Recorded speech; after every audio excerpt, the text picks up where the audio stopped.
There's been a lot of spin about whether Ron Santo belongs in the Hall of Fame. But it's real simple.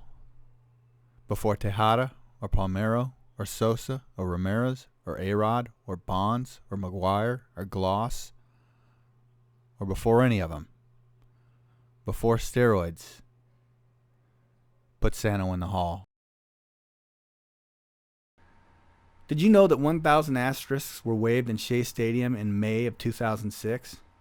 Oh, we never heard of that. That's odd, isn't it? Now you may be asking yourself, why haven't I heard about this asterisk?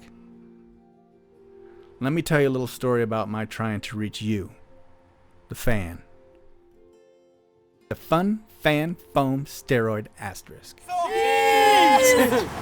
I didn't hold it for 2 seconds.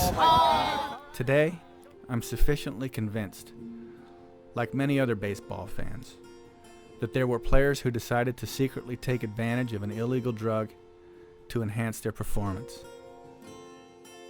As time passed, I watched ESPN and other baseball broadcasts in hopes of hearing that the statistics of the steroid era must be taken with a grain of salt.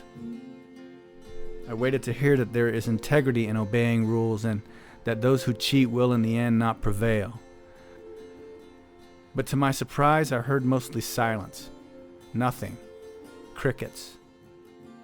I waited for them to talk about the stain that had been placed on the game. Even today, ESPN and Fox baseball voices only apologetically cover the issue of the steroid era. As I asked around, I found that most baseball fans were feeling the way I was. Were we going to look the other way too? What could we do? And that's when I struck upon an idea. The asterisk party. This little foam asterisk simply allows the fans to demonstrate in a peaceful way that we were not blind, we were not fooled, and we did not stand by and look the other way while the integrity of the game was hijacked by greed. There's not one person who's going to go, you know what, that record's in good hands now with Barry Bonds. Thank God that crappy old Hank Aaron doesn't have the record anymore. Yeah. No one's going to be saying that, but there is a guy who's doing something about it, and we welcome to the show right now Mr. Tom Wilson. He is the founder of fanslovebaseball.com. Hey, Tom. Long live Henry Aaron. Exactly. By the way, I think it's significant. We were talking about this off the air earlier today that Henry Aaron is declining to follow Barry Bonds around, to be there when the record is broken, which is pretty much the customary tradition in baseball, right, Tom? I think the only people that are supporting him are the people that work for Major League Baseball and Barry Bonds himself. Yeah. What do you do about other baseball players, some of whom are retired, guys like Mark McGuire, who are in the record books, who clearly were juiced as well, but they're not playing anymore, so there's nothing we can do to them?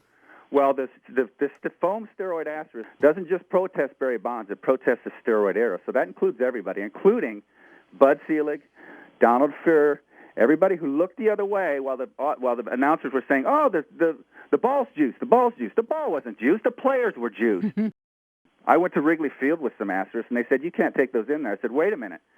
These are seat cushions. You can sit on your asterisk. Nice. You can sit on your asterisk. That's what I've always heard. I like it. Really, one time, a group, the masses need to unite on something. I agree. You're right about that, Tom. Tom Wilson is the founder of fanslovebaseball.com for your foam asterisk. Good luck to you, man. We appreciate you coming on the Kevin and Bean Show on K-Rock. I said, even though I am a true Dodger fan, and Eric Gagne? Yeah. Who knows? I think Eric, That's the spec. If he breaks the record, purists, people like us, Right. don't think he should have the record because he cheated.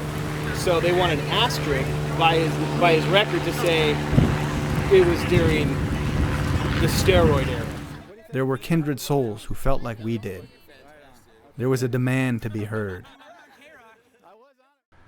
I carried my bags of foam steroid asterisks up to the outer edges of the Dodger Stadium property. I was told I could not sell them without a vendor's license, and there were only 2 places in LA where they would allow street vending, and Dodger Stadium wasn't one of those places. So I decided to give them away for free. So I'm standing on public property, passing out free asterisks, meeting new friends. A ticket scalper to my left was friendly and helpful, and the guy selling bootleg hats to my right asked for one of the asterisks. long live Henry. Yes, long live the king, I replied. The home run king, he shouted. Number 44. And just at that moment, a blue car pulled up. It was one of those real official-looking kind of cars. And the uniformed lady in the passenger side was waving one of us over. Crap, I thought. The ticket scalper's gonna get it. And then they stop. In front of me. Flash. A badge. You have to leave, I'm told. I'm giving these away as a protest. I'm on public property, I tell them. I think they're a public protester. I'm not selling them, man. Give them away. The lady looked at the driver looked at her, and for all appearances, they were stumped. Then, without a smile, the driver says, "You have to leave." You're giving these away, bro? Yeah, man, take a couple. Sick. You gotta hold them up, though. You can't just... And we do it because we love baseball. Leave. You can't be here. And I've always been one to respect the authorities, and I figured there was no upside to pushing any further. And it sounded like they meant business. So I packed up my asterisk and we headed home, the two of us. Me and my filmmaker friend, who caught the whole thing on camera. My filmmaker friend says that the footage should go into a documentary called Kiss My Asterisk.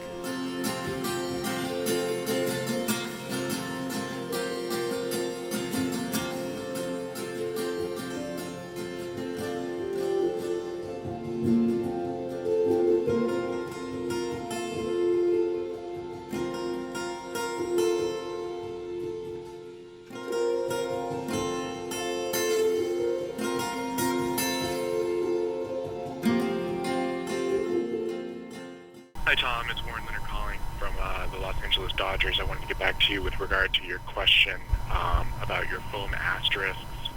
I did speak to a representative of stadium operations this afternoon, and he told me that the policy as I described it to you this afternoon by phone would essentially be the same whether or not the word steroids is actually displayed on the side of the item. So if the item is a foam asterisk, that display the word asterisk, that the policy would still be the same, that it's considered a security issue, and that if the sign is deemed inflammatory, it wouldn't be allowed into the stadium during a game. So that is the policy. I wanted to relay it to you as you requested. If you have any questions, please feel free to give me a call. Thanks. Bye. End of message. So that was that for the foam steroid asterisk. I sent some asterisks and some press clippings to the Hall of Fame. They kept the clippings for the National Baseball Library Archive collection. They sent the asterisk back. It's alright that the asterisk didn't make it into the Hall of Fame. But if Ron Santo doesn't get in, that'll be a shame.